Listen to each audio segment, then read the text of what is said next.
Today we're working on setting up the body shot, specifically the liver shot. Ready, Bob?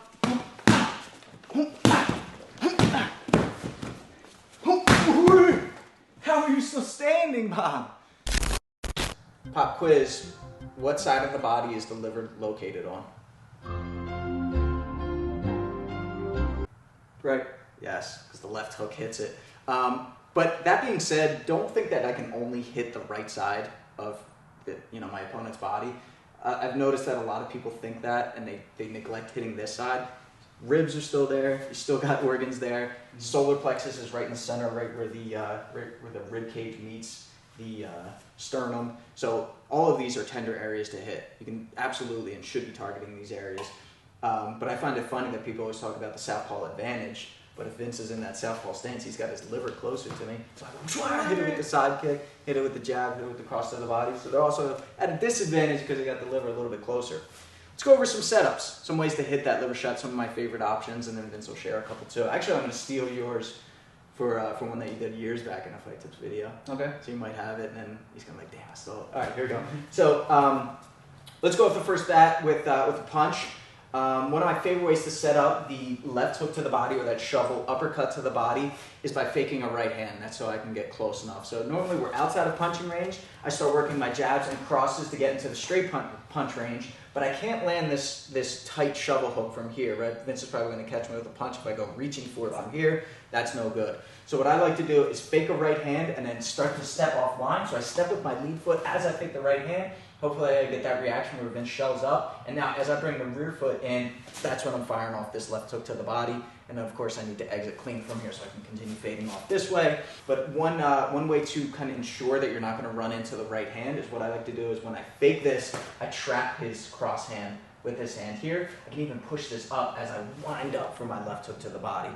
All right, and make sure you're bringing this hand back because if Vince counters with a left hook, I'm going to be right here exposed for it. So make sure you keep that hand up. Watch Canelo when he throws his. He's really good in his training when he's hitting the bag or doing mitts. He's always pulling his hand up, protecting his face when he throws that left to the body. Now let's talk about Bas Rutten's liver kick. This is the one that I stole from you here. But I got the fight team doing it at Beacon, and I've seen a lot of success with it, and it works really well. So landing this switch kick to the body is a great way, but most people keep their elbow tucked and it naturally protects the liver, right? So hard to hit it if I'm just throwing this switch kick here. But this is one that the Anomaly showed me years ago, is he'll throw the left hook up high, get them lifting this hand, then he'll fake the hook, and then turn it right over. And you actually get a lot of momentum into that because you get the shoulder turn, bang, and then you fire off that kick right into that one. It's a great one because, like what you said, if you rotate your shoulders all the way through, you're really selling that. And then this leg's coming up behind. You don't have a lot of power. Yeah, you can't see it at all. Yeah, it's they almost gain this confidence like, ooh, they missed the hook, and then they come stepping in with like, let's say a right hand. Now it's wide open. Boom. Next one is a back kick, and this is one that I got from Kwan Kicker. He has that awesome knockout when he had his pro fight in Thailand in a Muay Thai match. What he did was he just started throwing low kicks. So we go here, guys started getting keen to it, started checking them.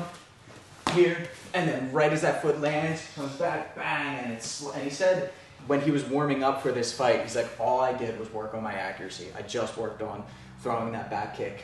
And even when he threw it, he's like, it was glancing. I didn't even hit it clean. It slid off, but you can tell how much pain it caused his opponent. He spit the mouthpiece out. He was, in a fetal position on the ground. And that's what happens when you do land a good liver shot, is it completely shuts the body down. Have you ever felt one? The worst. Dude, the worst. Gosh. And it's like, and you watch it and you're like, well, just get up. But it's like, it really is this type of pain that's really hard to explain. And it just shuts you down. Like you really just, you kind of want to crumple up and you can't really move the rest of your body. It's weird. You're like, do I have to poop? Do I have to pee? My legs don't work anymore. I can't breathe. So if you can land that shot and then land it multiple times, that's what happened to me in boxing. Someone hit me with it and I was like, ooh.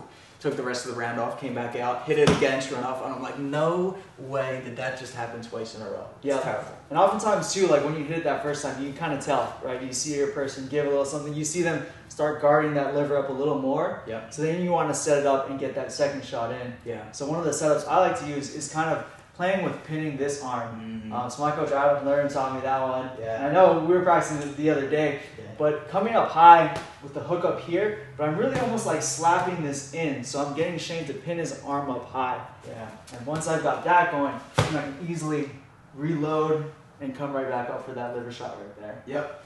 Yeah, the position of the liver is, here, if I can turn you to show them a little bit, is it's pretty high up in the body. And one way I've heard it referred to before, Jason Farrell of Level Up, he said like your thumb should almost graze the tricep. That's how high up you should get, because a lot of people tend to hit low and they may hit the hip bone, but the thumb should maybe graze the tricep, and that's going to hit right into the liver right here.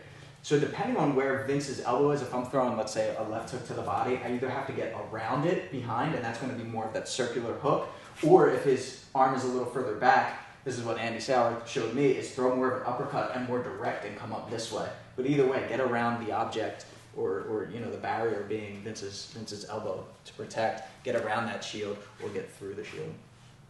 So there you have it, a couple options for you to start landing that body shot.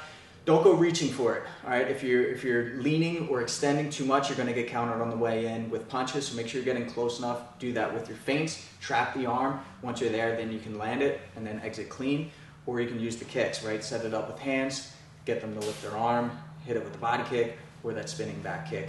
And then if they're in a southpaw, then I can just bang, touch it right here with that side kick. All right, so there you have it. A couple options for you. Practice them, get good at them. Subscribe to get the fight tips where your opponent does. And if you need some gear, check out fighttipsgear.com. Until next time, I'm Shane. Vince Donnelly. Fight tips for the underdogs.